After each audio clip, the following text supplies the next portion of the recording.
ready to try out for the show, and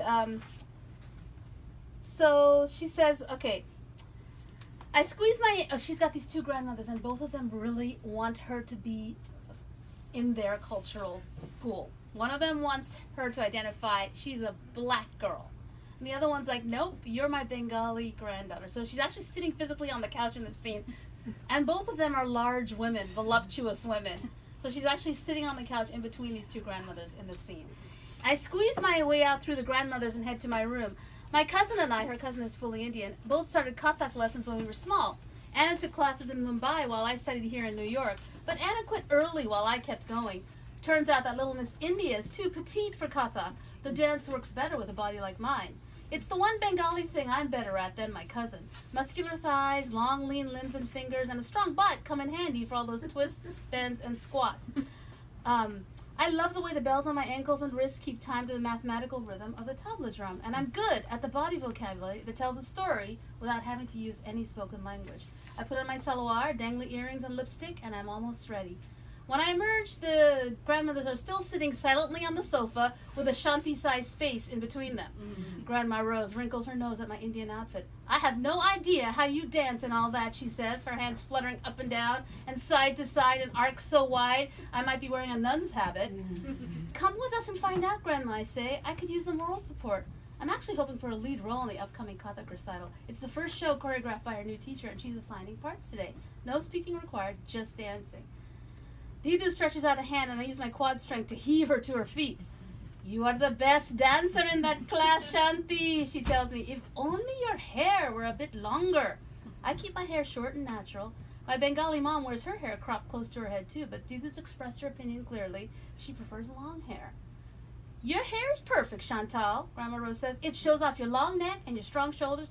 Got both of those from your daddy, didn't you, honey? If looks could kill, Grandmother Rose's funeral would be tomorrow. I'm going to freshen up, Didu says, picking up the tea tray. I'll meet you outside, Shanti. After she leaves, there's another snort from the sofa. Freshen up? How? All she wears is that white sari. No makeup, no jewelry. The whole neighborhood's calling her Mother Teresa. Grandma Rose reaches up her hand, and I haul her up off the couch. Thanks, sweetie. Hurry and go see Karina. I can't wait to hear what she says. Okay, so her grandmother wants her to get a lead part in the show, because her grandma's in the theater. So the book goes on, and then she's to the rehearsal. 11 other advanced Kathak. I probably got this wrong. I'm embarrassed now, because I'm hoping I got this all right. You guys are not going to say, wait a minute, that's Bara. 11 other advanced Kathak dancers line up to practice. The rest of them are fully Indian, but Uma is the only other Bengali in the class. She's a good dancer too, but her braids keep whipping around and whacking me. I glance over at Didu, who's sitting in one of the chairs set up for parents and grandparents. Her old lady shoes are keeping time with the tabla, and her eyes are focused only on my hands, face, and feet. Stepping away to widen the space between Uma and me, I concentrate on the rhythm of the music, the thump of the feet, the jangle of silver, and the story that 12 of us are telling. Bends, turns, eye movements, hand gestures. I'm good at all of them. I forget the audience completely, something I can never do when I act. When the music stops, Didu is the only onlooker who bursts into applause. Darun Shanti!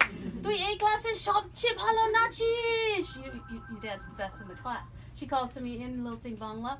I'm not exactly sure what she said, but Uma's mother scowls. I wipe my sweaty face with a towel and force myself to return my grandmother's proud smile. Gather around, dancers, calls Miss Singh.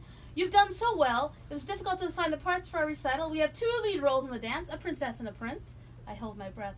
Uma will be the princess, Miss Singh says. Didu hauls herself to her feet and marches over to us. Uma?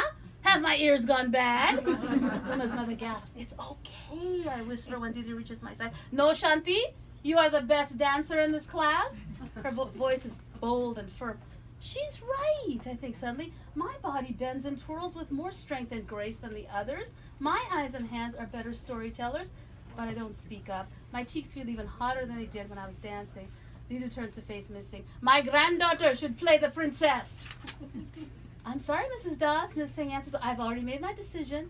My grandmother's feet are apart. Both fists are on her hips, and her stance makes her look like a burly wrestler in spite of the white sari. Or maybe because of it. But why? Isn't Shanti's technique far superior? Surely you can see that.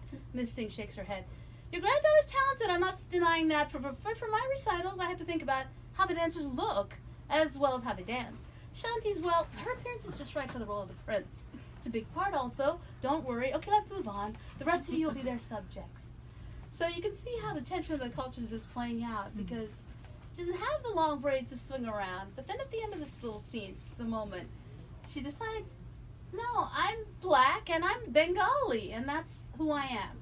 And she takes charge of her own identity by the end of the scene. So that's the lighter, bubblier tone I'm telling you about. It's toward the end of the book. Thank you.